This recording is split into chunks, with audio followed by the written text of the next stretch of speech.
छत्तीसगढ़ के सरगुजा जिलों में किसानों के साथ बड़ा धोखा हुआ है। यहां करीब 1000 से अधिक किसानों के नाम पर फर्जी तरीके से सहकारी बैंक के अधिकारियों और सहकारी समिति के कर्मचारियों ने मिलीभगत कर लोन ले लिया और जब किसान धान बेचने के लिए खरीदी केंद्र में पहुंच रहे हैं तो उन्हें मिलने वाला धान का पैसा कर्ज में समायोजित कर दिया जा रहा है। 5 पंचायत के किसानों के नाम पर करीब 20 करोड़ रुपए से अधिक रुपए का कर्ज फर्जी तरीके से चढ़ा दिया गया है। इसको लेकर 200 किसान आज अंबिकापुर कलेक्ट्रेट पहुंचे और कलेक्टर से मुलाकात कर लोन देने के नाम पर उनके साथ हुए फर्जीवाड़े से अवगत कराए।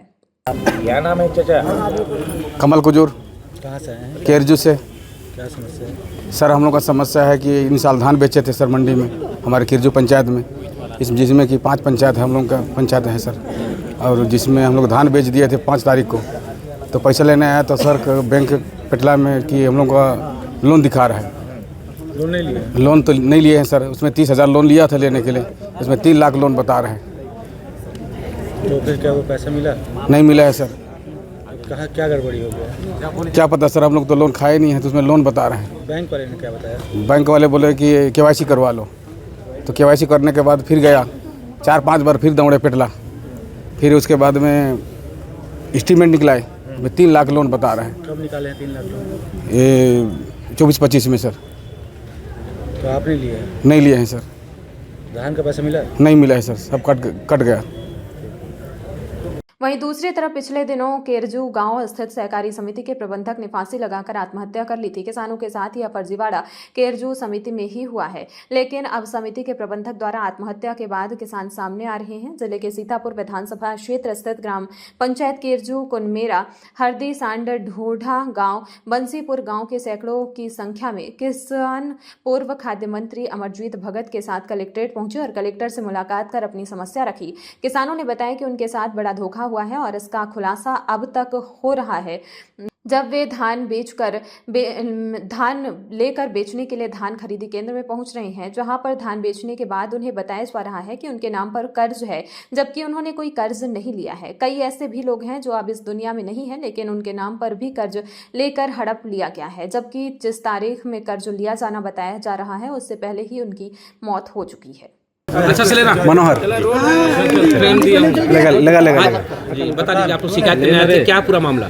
केरजू समिति के जो गांव हैं, केरजू, कुनमेरा, ढोढ़ा गांव, बंसीपुर, हरदी सांड, यहाँ के लोग आए थे और इनका शिकायत है कि ये लोग लोन लिए नहीं है और इनके नाम से लोन चढ़ गया है। जब धान बेचने जा रहे हैं तो पूरा पैसा लोन में एडजस्ट हो जा रहा है। साल भर कमाए हैं और अगर बेचने जाए उनको 1 पैसा ना मिले तो बहुत दुर्भाग्यपूर्ण बात है। और जो लोग लोन लिए ही नहीं हैं उनके नाम से लोन पटाना पड़े, ये तो बहुत बड़ा भ्रष्टाचार है। जो लोग मर गए हैं उनके नाम से भी लोन चढ़ गया है, जिनका ज़मीन नहीं है उनके नाम से भी लोन चढ़ गया है। तो ये जो भर्राशाही भ्रष्टाचार वहाँ पर जो मचाए हैं उसका जांच होना चाहिए और किसानों को इसका खामियाजा नहीं भुगतना पड़े, इसका व्यवस्था शासन प्रशासन करे।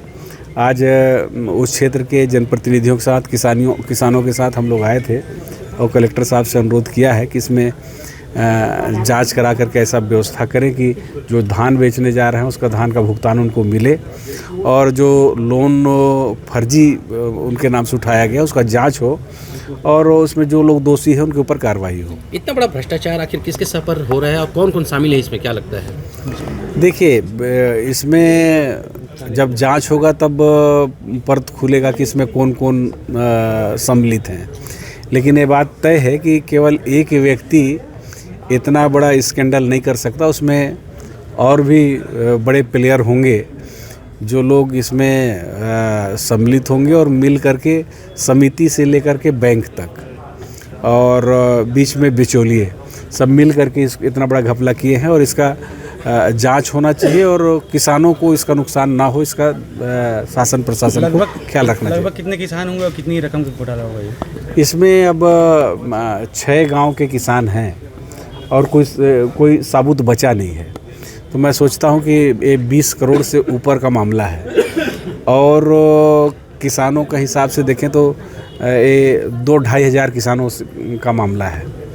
तो इसका जब पूरा जांच होगा तभी पूरा डेटा सामने आएगा अभी तो एक अनुमान है। क्या इसमें मृत किसान भी शामिल है क्या? उनके नाम से? मृत किसानों के नाम से भी लोन चढ़ा हुआ है और जिनका जितना लिमिट नहीं है उतना उसको लोन चढ़ गया है। जिसका लिमिट मान लीजिए 1.5 लाख का है, उसको 3 लाख रुपया लोन चढ़ा हुआ है। 1.5 लाख का अगर वो धान भी बेचेगा तो 1.5 लाख रुपये उसको अलग से और पटाना है। तो ये जो स्कैंडल हुआ है, ये जो भ्रष्टाचार हुआ है, इसका जांच के लिए मांग किए हैं और जांच जब होगा तो सच्चाई सामने आएगा और जो लोग भी दोषी रहेंगे उनके खिलाफ जब तक कार्रवाई नहीं होगा तब तक हम लोगों का लड़ाई है जारी रहेगा। उनके द्वारा ऋण नहीं लिया गया है, फिर भी उनके नाम पे एंट्री है और इस कारण से जब वो धान बेचने के लिए जा रहे हैं तो उस लिंकिंग के कारण इनकी राशि कट रही है। इसके लिए कमेटी का गठन किया जाएगा और कमेटी इनके द्वारा लगाए गए सभी शिकायतों पर जांच करेगी।